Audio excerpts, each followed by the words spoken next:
associations environnementales qui interviennent sur notre territoire, ainsi que la richesse de leurs actions, que ce soit sur l'éducation et la sensibilisation à l'environnement, les études naturalistes, la protection de la faune et de la flore.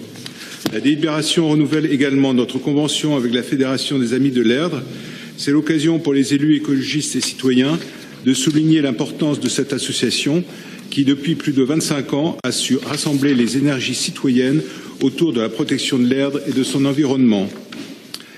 Ces actions sont nombreuses et je pense ici tout particulièrement à l'amélioration de la qualité des eaux, à la protection de la faune et de la flore de l'Erdre.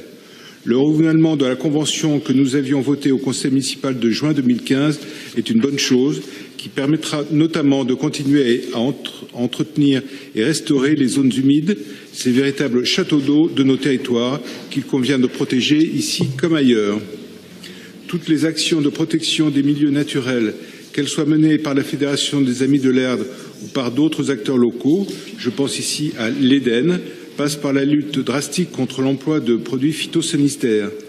L'Éden est l'établissement public qui pilote les contrats régionaux et les contrats territoriaux de bassins versants de l'Erdre, le fait depuis des années pour améliorer la qualité de l'eau de l'Erdre, notamment avec ses chartes de bonnes pratiques signées avec les jardineries et les exploitants agricoles.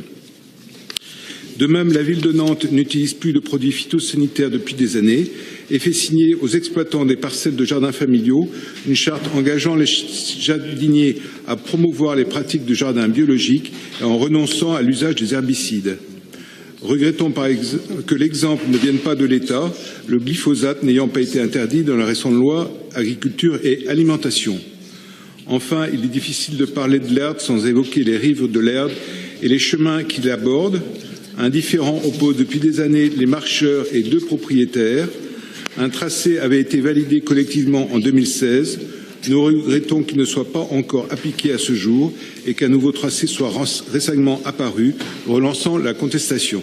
Je vous remercie de votre attention.